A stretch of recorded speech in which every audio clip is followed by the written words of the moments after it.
টাকা নিয়ে সুদ করে, টাকা নিয়ে মদ করে, টাকা নিয়ে মাদ্রাসা মসজিদে পয়সা লাগাতে হবে। কোন শরীয়তের বিধান, কোন ইসলাম আপনাকে কোন আয়াতের ভিত্তিতে, কোন হাদিসের ভিত্তিতে হারাম টাকা মসজিদে লাগাবেন, হারাম টাকা মাদ্রাসাতে লাগাবেন, হারাম টাকা আপনি খাবেন, আপনার পরিবারকে খাবেন, কোন ইসলামের ভিত্তিতে? সূরা নাজিয়াত আল্লাহ বলেন ফাআম্মা মান তাগা, যারা সীমা লঙ্ঘন করে। সীমা লঙ্ঘন কাকে বলে? আজকে আমরা দুয়াতে সীমা লঙ্ঘন কিভাবে হয়েছে আপনাকে দেখাই। যারা ছন্দ মিলিয়ে জালসা করছেন, ছন্দ মিলিয়ে। সেই বুখারী হাদিস নম্বর 3637, ছন্দ মিলিয়ে দুয়ার মধ্যে ছন্দ মিলিয়ে আল্লাহ রাসূল নিষেধ করেছেন।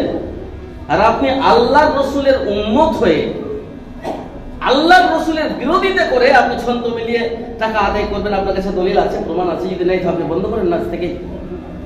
আচ্ছা, দুয়ার মধ্যে কত সীমা লঙ্ঘন হচ্ছে আপনাকে বলি। মানুষ পাবলিক বুঝে না। বাপরে কত সুন্দর ছন্দ মিলিয়ে সুর করে জালসা করছে, শুনেও ভালো লাগছে। ওগো আল্লাহ দয়াময় নামে তেরো ফিকুল, ওগো আল্লাহ দয়াময় নামে তেরো ফিকুল। 100 টাকা দিয়েছে, নেকি দিতে করিও না ভুল। মানে আল্লাহ ভুল করে, নাউজুবিল্লাহ।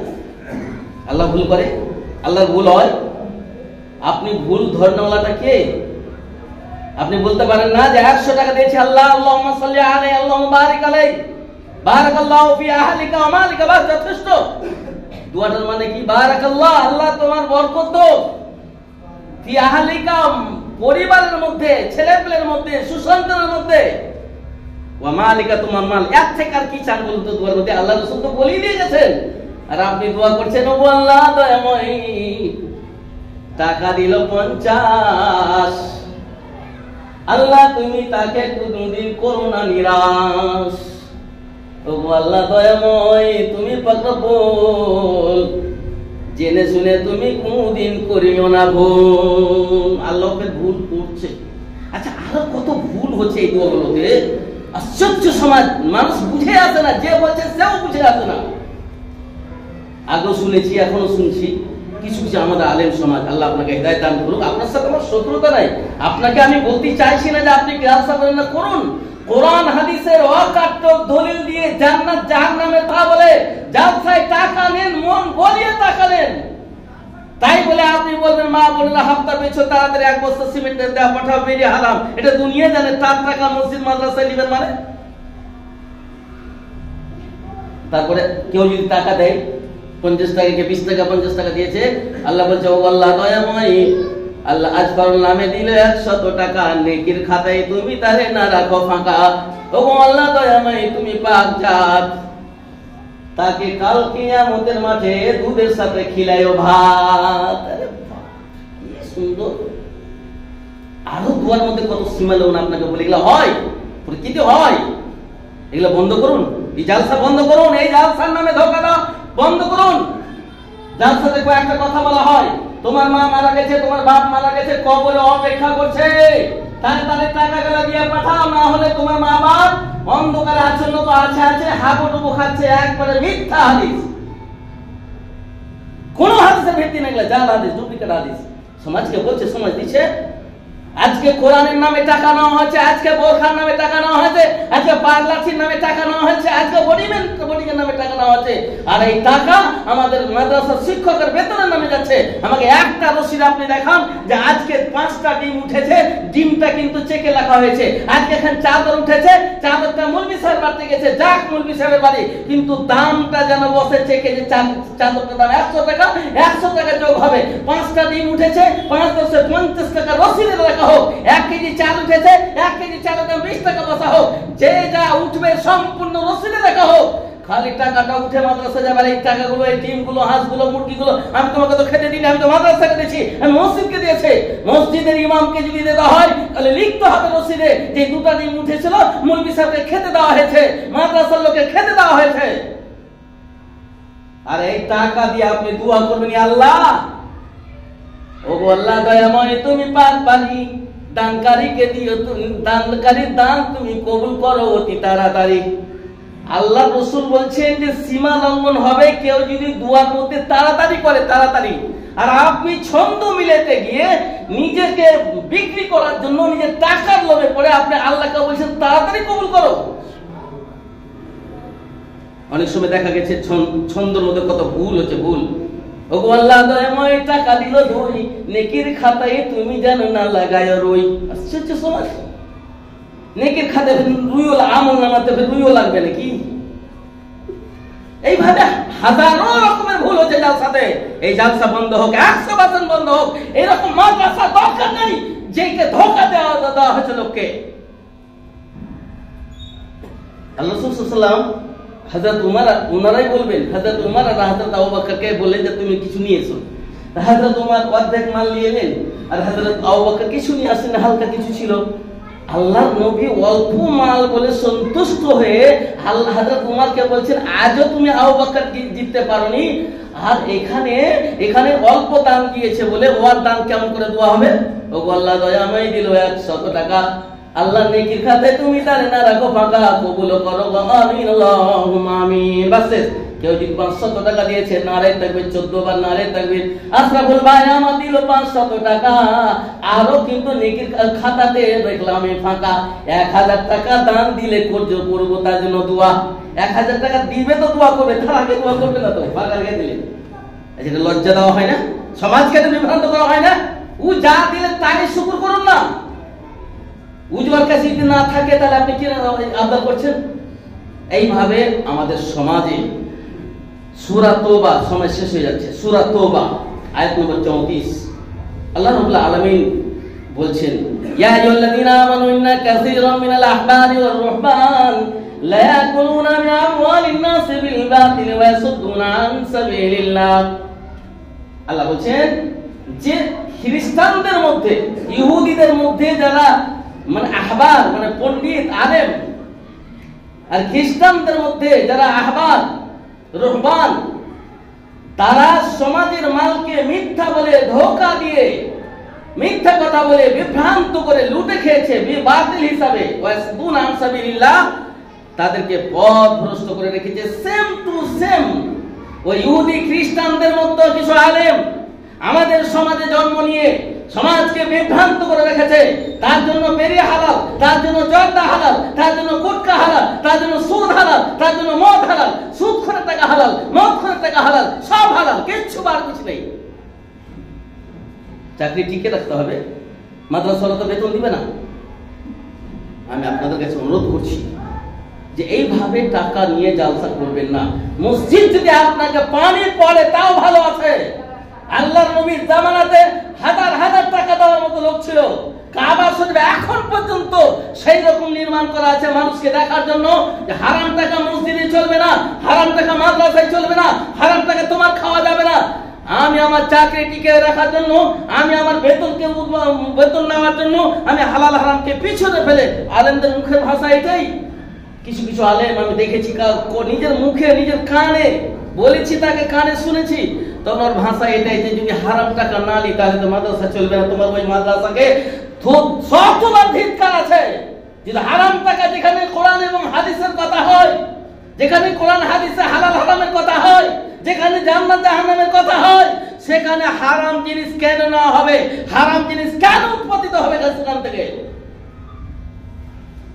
সাবসিরা কথা, মাদ্রাসায় হারাম টাকা দিবে না, চলবে না, মসজিদে চলবে না, তো কেন না হচ্ছে? না হচ্ছে এই জন্য যে আমরা হলাম পেটের পূজারী। আমাদের সর্দার সাহেব পেটের পূজারী, আমাদের সর্দার সাহেব মান সম্মানের পূজারী, হালাল হারামে কোনো তামিজ নাই। সুতরাং আমি কয়েকটা নিয়ম বানিয়েছি যে যে জালসা, নাইট জালসা হোক চাই বাৎসরিক জালসা হোক, আস্তাগফিরুল্লাহ বলতে শরম লাগছে আজকে এই মুসলিম সমাজে ভিক্ষাবৃত্তি করে মাদ্রাসার তালিম ইলমের হাতে ঝোলা দেওয়া হচ্ছে। আর কিনা তো মৌলভী সাহেবকে দেওয়া হবে, আর মৌলভী সাহেবকে বক্তাকে আনা হচ্ছে, ওয়াকে দেওয়া হবে। লজ্জা শরম করে না? যেই ছেলেটাকে কিছুদিন পরে আমি মুহাদ্দিস বলবো, যেই ছেলেটা আমার কিছুদিন পরে বুখারী পড়াবে, যেই ছেলেটা সমাজের জন্য আমরা তাজ, সেই ছেলেটাকে ঝোলা ধরিয়ে দেওয়া হয়েছে। এই কমিটির লোক, মসজিদের কমিটি, মাদ্রাসার কমিটি, শরম লাগে না? আপনি নিজে যান ভিক্ষা করে মাদ্রাসা চালান, যদি ক্ষমতা না থাকে কাল থেকে তালা লাগান, পরিষ্কার কথা আছে।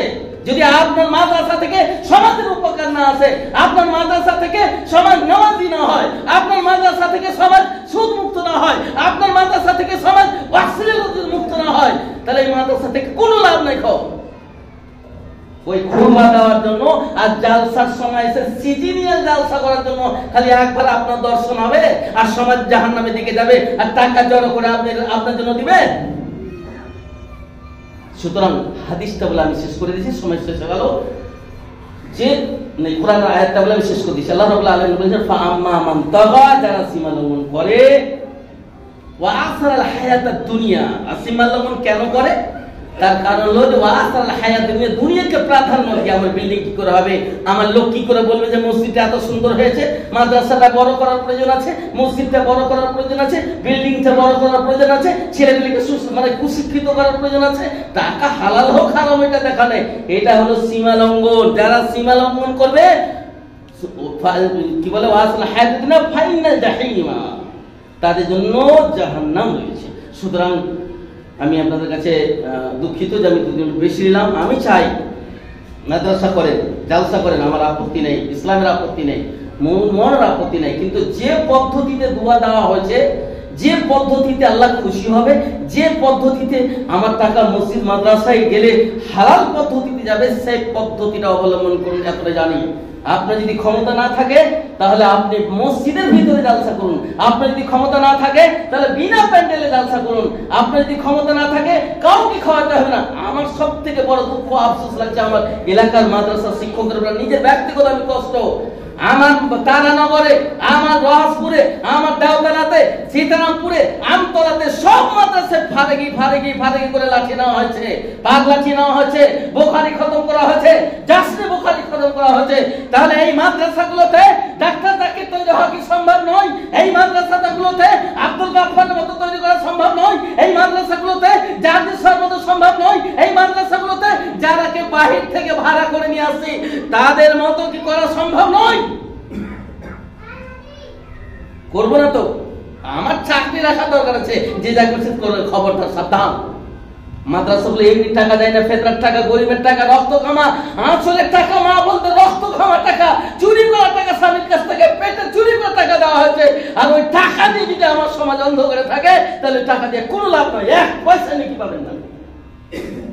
সুতরাং আমি শেষের বেলায় আল্লাহর কাছে দোয়া করবো, আল্লাহ তাআলা আমাদের যে ভাইরা, তাতে আলেম হন, সর্দার সাহেব হন, ইমাম সাহেব হন, যে দিক থেকে হন না কেন, যারা সত্যকে গোপন করে রেখেছে তারা সত্যকে উন্মুক্ত করুন, সত্যটাকে মানুষের সামনে প্রকাশ করুন, হালাল হারামটা মানুষের সামনে প্রকাশ করুন। ইনশাআল্লাহ সমাজ পরিবর্তন হবে, নিজে পরিবর্তন হব, সমাজকে পরিবর্তন করার সবাই আমরা চেষ্টা করব। যেই জালসাতে যদি গুনাহ হয়, আজকে জালসাতে অশ্লীলতা, ব্যভিচারী হচ্ছে, জিনা হচ্ছে, ব্যভিচার হচ্ছে, এই জালসাগুলোতে, বাৎসরিক জালসাতে যারা প্যান্ডেল সাজিয়ে মেলা বসিয়ে যারা জালসা করছে, সেই জালসা একেবারে শরীয়ত বিরোধী। ওই জালসা যদি করেন তাহলে যে টাকা দিবেন, যে দিবেন সেটাই গুনাহগার। যেহেতু ওখানে জিনা হচ্ছে, 95% বেনামাজি তৈরি হয়েছে, মদখোর তৈরি হচ্ছে, ছেলে মেয়েরা অশ্লীলতার মধ্যে গুনাহে জড়িত আছে, ওইসব জালসা আপনি করবেন না। মানে কে বলেছে আপনাকে জালসা করতে? কে বলেছে আপনাকে এরকম মাদ্রাসা চালাতে? ধিক্কার আছে সব মাদ্রাসা যেখানে যেই জালসা, মাদ্রাসা জালসাতে জেনা হবে, মাদ্রাসা জালসাতে হারাম কাজ হবে, মাদ্রাসা জালসাতে বেনামাজি হবে, মসজিদে জালসাতে বেনামাজি 95% থাকবে। ওই সব জালসা করা নিষেধ, কোনো মতই চলবে না। যদি চলে তো আমাকে দেখাবেন। আল্লাহ তাআলা আমাদের সকল মুসলিমকে বুঝার, তার প্রতি আমল করার তৌফিক দান করেন। আল্লাহ যেন সঠিকটা বুঝার তৌফিক দান করেন। আমি কিছু ফেসবুকে দেখেছেন, হোয়াটসঅ্যাপে দেখেছেন, জালসা করুন, আমার আপত্তি নেই, মাদ্রাসা মসজিদে টাকা দেন, কিন্তু কিছু শর্তাবলীগুলো লিখে জালসা করেন, আলেমদেরকে করতে দিন। আল্লাহ তাআলা যেন তাদেরকে হেদায়েত দান করুক এবং মাদ্রাসাগুলো সঠিকভাবে পরিচালনা হয়। আমাদের কয়েকটা মাদ্রাসায় আমার নজরে 4-5টা মাদ্রাসা ঘোটালাবাজি হয়েছে, লক্ষ টাকা ঘোটালাবাজি হচ্ছে, অথচ সমাজ এগুলোর দিকে ধ্যান দেয় না। আমি প্রত্যেক সদস্য, প্রত্যেক কমিটি, প্রত্যেক লোককে আমি বলবো যে মাদ্রাসায় লক্ষ টাকা ঘোটালা হচ্ছে, ওই মাদ্রাসাগুলো সম্পর্কে অডিট রিপোর্ট নেওয়া হোক, ওদের আয় বাদে হিসাব নেওয়া হোক এবং তাদের খতিয়ে নেওয়া হোক, টাকাটা কোথায় গেল, কত এলো না গেলো, এটা হিসাব নেওয়াটা আবার আপনার জন্য অবশ্যই দরকার আছে। আর যে পদ্ধতিতে জালসা করলে নেকি হবে, ওই পদ্ধতিতে জালসা করুন। আল্লাহ তাআলা আমাদের সকল মুসলমানকে বুঝার তার প্রতি আমল করার, জালসাগুলোতে যে বিভ্রান্ত ভুলগুলো হচ্ছে সেই ভুলগুলো যেন মানুষকে সংশোধন করার, নিজে সংশোধন করতে পারি, অন্য যেন সংশোধন করতে পারে, আল্লাহ যেন তৌফিক দান করেন। ওয়া আখিরু দাওয়ানা আলহামদুলিল্লাহি রাব্বিল আলামিন। اللهم صل على محمد وعلى ال محمد كما صليت على ابراهيم وعلى ال ابراهيم انك حميد مجيد. اللهم بارك على محمد وعلى ال محمد كما باركت على ابراهيم وعلى ال ابراهيم انك حميد مجيد. سبحان ربك رب العزة عما يصفون وسلام على